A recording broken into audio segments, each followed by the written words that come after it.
క్రమక్రమముగా ఒక్కొక్కటి నీ జీవితంలో నీకుగా ఆయన చేస్తాడు. ఆమేన్, హల్లెలూయా. ఇది ఉమ్మడి కాదు, ఉమ్మడి ఆశీర్వాదం కాదు ఇది.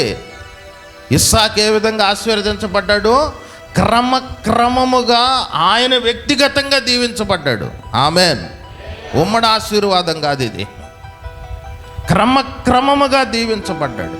క్రమక్రమముగా దీవించబడే వాళ్ళ ఉన్నట్లుగా ఉండి ప్రకాశించకపోయినా ఒక్కొక్కటిగా నీ జీవితములో ఆయన నీకంటూ కలుగు చేస్తూ, నీకంటూ దయచేస్తూ నిన్ను దీవించే దేవుడు ఆయన. ఆమేన్.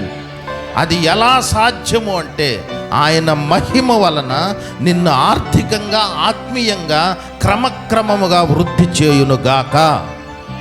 ఆమేన్.